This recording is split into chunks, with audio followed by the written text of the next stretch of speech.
کثرت سے پڑھنے کا حکم ہے۔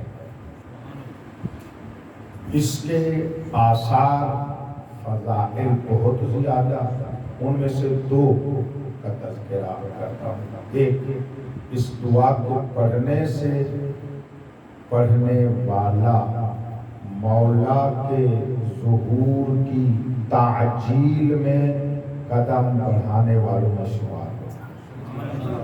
نمبر دو، جو اس کو کثرت سے پڑھتا ہے اس کو اللہ مولا یہ توفیق دیتے ہیں کہ خود اس کی اپنی زندگی کو خود مالک تدبیر کرنے لگ جاتے ہیں۔ ہمارے امور بکھرے ہوئے ہیں، ہماری زندگی میں تدبیر نہیں ہے۔ مجھے مثلاً 12:30 بجے پہنچنا تھا، ہمیں دیر ہو گئی، اب اس میں کیا اسباب تھے، کوئی طرح کا موضوع ہے، تو یہ ایک کیا ہوا ہے، یعنی تدبیر کامل نہیں ہو سکی، جس سبب سے بھی نہیں ہو سکی۔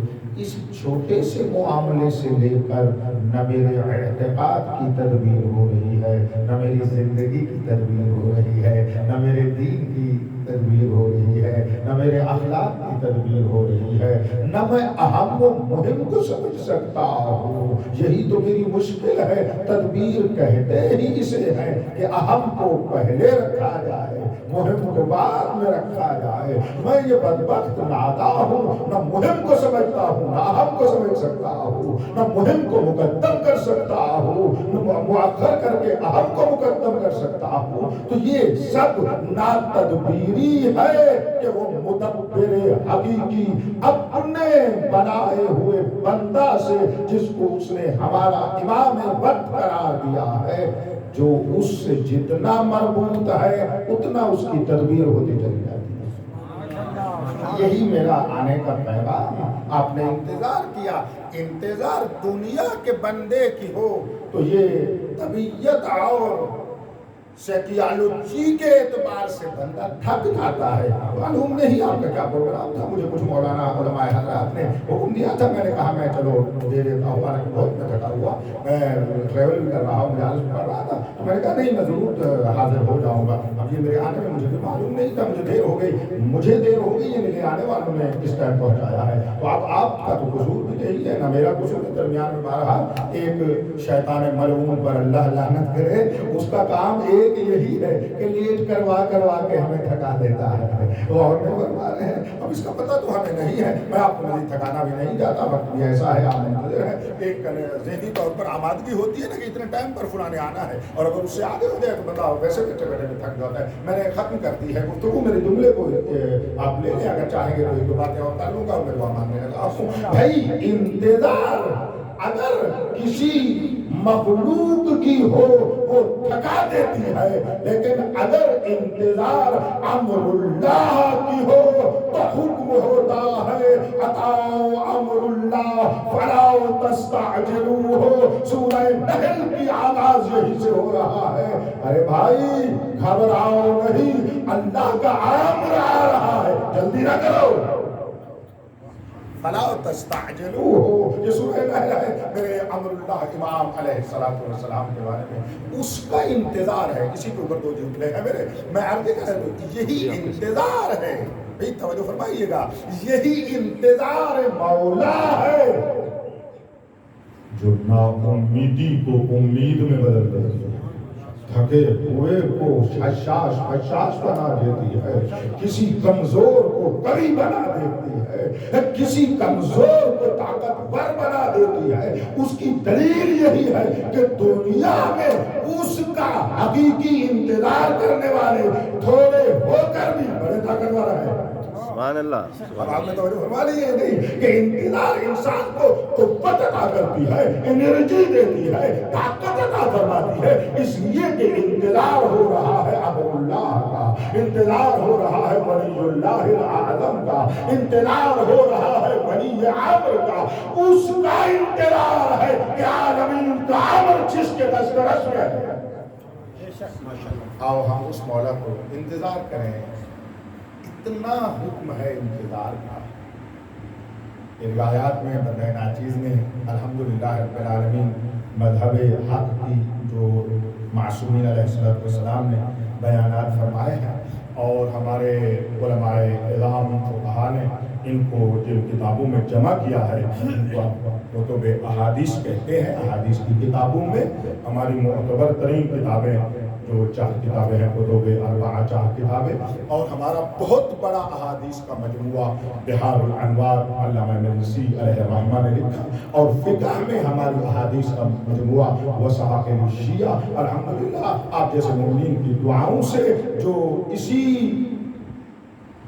ईश्वर इल्म, यानी मैं मिसाल देखिएगा, ईश्वर और सल्तनत इल्म इलाही में जो यही अहादीस का सिलसिला है, ये पूरी सल्तनत इल्म और फहम और अक्ल इलाही है। इन रिवायात और अहादीस में बंदे नाजिज़ को मौला तौफीक दी, लेकिन 40 साल से इन्हीं में हूँ, इन्हीं को पढ़ा रहा हूँ, और ये किताबें इस हाथ की हथेली की तरह मेरे सामने है। और जो कुछ मैं बोला करता हूँ मिंबर से, मैं उर्दू में भी बोलूँगा, बात उर्दू में होगी, लेकिन उसकी हकीकत या आयात मजीदा होती है या ये तरामीन मासूमीन अलैहिस्सलाम होते हैं। तो ये जुमला कहने के लिए फकत इस अहमियत को बताना चाहता हूँ। रिवायात अहले बैत में इंतजार साहिबुल आम्र का जितना हुक्म हुआ है, इतना हुक्म किसी का नहीं हुआ। अब पहली हदीस सुन लो, ये हदीस अपने तजर्बे के मुताबिक आप तक पहली दफा पहुंच रही होगी। मेरे मौला ने इरशाद फरमाया, दीनुल अइम्मती इंतिज़ारुल फरज बिस्सब्र, अइम्मा की जिंदगी यही है कि ये बारहवें का इंतजार कर रहे हैं। ऐसा आपने मुलाजा फरमाया है भाई, एक लहजा इंतजार करना, एक आधा घंटा किसी का इंतजार करना, 1 घंटा किसी का इंतजार करना, और है जिनकी जिंदगी ही इंतजार करना। दीनुल आइम्मा, मैंने आप तक बात पहुंचाई है। आइम्मा का दीन से मुराद उनकी हयात तय्यबा, उनका एतकाद ही फकत उसका इंतजार करना है। इसी वजह से कहा करता हूँ, करबला में एक शहीद भी शहीद न होता अगर उसको बार में के आने का यकीन न होता। अगर उन्होंने शहादत को मंजूर किया है इसी बुनियाद पर कि एक आएगा जो इंतकाम लेगा, तो इंतजारुल फरज दीनुल अइम्मा। जब मेरे मौला की जिंदगी इंतजार करना है तो हम कैसे इंतजार करें? और कैसा इमाम है, कैसा इमाम है। अपने इमाम को कंसेप्ट में हमारे जुमा है। अच्छा, मैं वैसे आपको अपनी ज़िंदगी का एक उसूल बता दूँ। मैं शब जुमा या रोज़ जुमा जो भी मुनासबत हो, अशरफ मुहर्रम हत्ता कि क्यों न हो, अगर मैं पढ़ रहा होता हूँ, मिंबर पर आऊँ तो फ़कत साहिब ज़मान पे बोलता हूँ। यानी ये कोई इसको आप मेरी जल्दी है उस वजह से नहीं, आप उसे 4 घंटे भी पढ़वाएं तो मैं इमाम दोबारा नहीं पढ़ूंगा। भाई तवज्जो आप फरमा रहे हैं, वजह उसकी यही है कि यही हमारी असल है, यही हमारी बुनियाद है। ये दुनिया की मुश्किलात, जैसे मौलाना नकवी साहब बता रहे थे, इस तरह की मुश्किलात का हाल ही फ़कत मौला का जो है।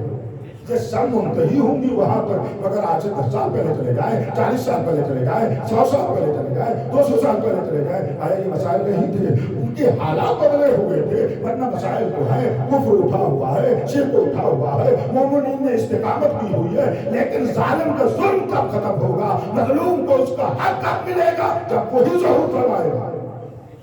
ये मुसल्लम है। अब हम अपनी तकलीफ अंजाम देंगे, अपने वजीफा पे अमल करेंगे, अपनी जिम्मेदारी को अंजाम देंगे, अपने वाजिबात को अंजाम देंगे, इंफरादी हो इज्तिमाई हो, वो अपने बात पर है, लेकिन उम्मीद फकत उसके ज़हूर से आएगा। अगर उसके ज़हूर को और उसने ना आना होता तो सदियों बीत गई है, कोई किसी को कुछ नहीं कर सका। एक जालिम चला जाता है, दूसरा आ जाता है, वो मनहूस जाता है, तीसरा आ जाता है, यही तो सिलसिला चला हुआ है। और मेरा मौला कौन है? तो अहमदाबाद आपने पढ़ी होगी, जो भी आया है वो जालिम को तब्दील कर सकता है, लेकिन जुल्म की जड़ उखेड़ कर फेंक नहीं सकता। फकत मेरा साहिब उस ज़मान है, उसूल ज़ालिमीन, तू वो है जो ज़ालिमीन की जड़ों को उखेड़ फेंकेगा। उसका इंतजार कर रहे हैं जिसने जुल्म को, ये जो आपने सुना हुआ है कि वो तशरीफ लाएंगे, जैसे दुनिया जुल्म से फ्री होगी उसको खत्म कर देंगे। ये क्या करेंगे? देखिए, आप किसी भी दरख्त के ऊपर से शाखें काटते रहें और